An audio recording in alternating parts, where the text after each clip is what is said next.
নমস্কার। মা তারাকে প্রণাম জানিয়ে আমি শুরু করছি আমার আজকের আমি আপনাদের যেটা বলবো সেটা হচ্ছে ফলহারিণী অমাবস্যার একটা টোটকা। ফলহারিণী অমাবস্যার দিন 16ই মে, এই দিন হচ্ছে ফলহারিণী অমাবস্যা। এই দিনকে আপনারা একটা টোটকা করবেন, যেই টোটকাটা থেকে আপনারা শত্রুতা থেকে মুক্তি পাবেন। এই টোটকাটা করবেন, জীবনে দেখবেন অনেক রকম সমস্যা আপনারা পড়েন, অনেক শত্রুতার মুখোমুখি হন, সেটা আত্মীয় স্বজন থেকে হোক, বন্ধু বান্ধব থেকে হোক, পাড়া প্রতিবেশী থেকে হোক, কর্মক্ষেত্রে হোক, আপনারা একটা গুপ্ত শত্রুতার সম্মুখীন হন, কিন্তু বুঝতে পারেন না যে ব্যাপারটা কি হচ্ছে বা তার থেকে আপনারা বেরোবেন কী করে।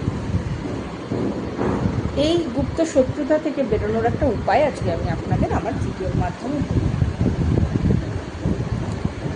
ফলহারিণী অমাবস্যা 16ই মে শনিবার, ওই দিনকে আপনারা একটা উপায় করবেন, একটা সহজ।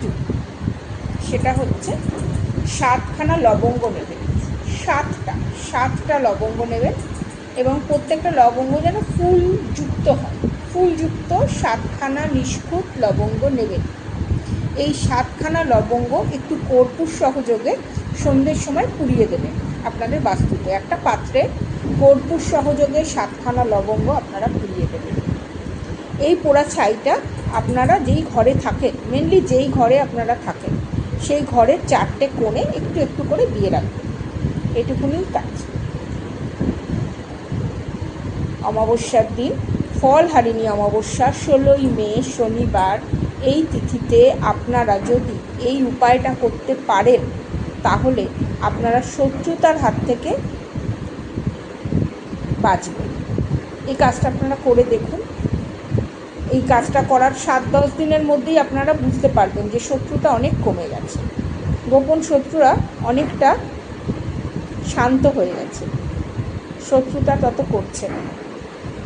এই উপায়টা আপনারা করে দেখুন। তারপরে কীরকম থাকেন আমাকে কমেন্ট বক্সে বলবেন, আমার ফোন নাম্বারও দেওয়া রইল, দরকার হলে আমাকে ফোন করবেন, মেসেজ করবেন, হোয়াটসঅ্যাপে জানাবেন। আশা করি আপনারা সবাই খুব ভালো আছেন, সুস্থ আছেন। আপনাদের সুস্থতা কামনা করে আমি আমার আজকের এই ছোট্ট ভিডিওটা শেষ করছি। আবার দেখা হবে পরে কোনো অন্য ভিডিওতে। ভালো থাকবেন আপনারা সবাই। নমস্কার।